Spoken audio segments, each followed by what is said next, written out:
some people still talk to the moon. But no, they're not all crazy. On September 5th of 2014, the APA, the American Psychological Association, released a report to the Guardian Youth, where it was stated that all the people within the global community at some point in their lives, 57.2% of them will ultimately look up at the moon and begin to talk to it. Why? Because, in a sense, the moon represents victory, comfort, and ultimately hope. So it would round back towards the hard 21st century, where reality is a must, and reality pervades all. One must look towards the fight within the Middle East between two very distinct groups. One are the Kurds, the underdogs, fighting to keep their way of life. The second is ISIS, known as the greater evil, the terrorist group with absolutely no morals. So which group is more likely to look up at the moon, ask for good luck, ask for a sense of victory? That would be ISIS. Why? Surprisingly enough, because ISIS lacks what the Kurds have, and that is resilience. And so, while many people across the world are still wondering the question of can the Kurds ultimately hold out against the fight against ISIS in Syria, the answer is obvious: yes. First, due to the fact that first and foremost, they have formed an alliance with the United States of America. Second, in looking towards the internal factors that will ultimately influence all of this. And finally, the fact that in the end, the media will play a crucial part. Between two societies, two groups, perhaps it is most important to look at the partnerships that have been formed. And first and foremost, when looking towards this situation, is that the Kurds have formed strong partnerships with the United States of America. As reported by the Wall Street Journal, on September 28 of 2014, negotiations had opened up with the PYD, one Kurd group, in relation towards the United States. These groups are said to provide information and intelligence information regarding to the state of Syria, as well as the terrain and other situational factors that will ultimately help the United States. And the U.S. has welcomed this information with open arms, as stated by another Wall Street Journal report on October 17th of 2014. It was said that the United States has begun using this information in order to implement airstrikes within Syria, near the Kurdish village of Kobane.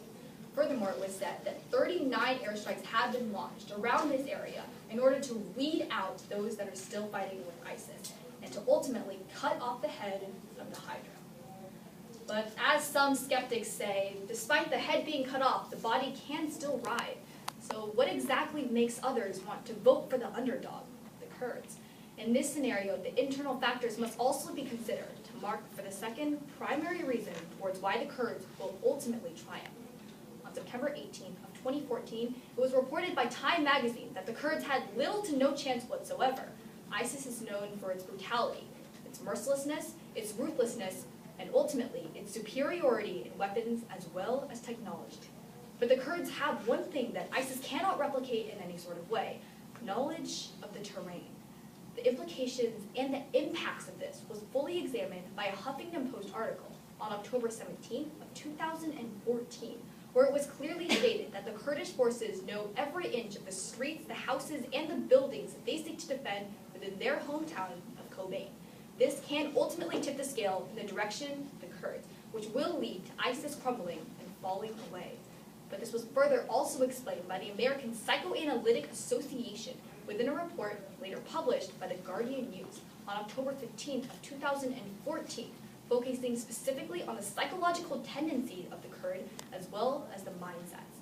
Because the Kurds are working so hard to defend their way of life, to defend their home, they will ultimately be driven to fight harder than ISIS ever could.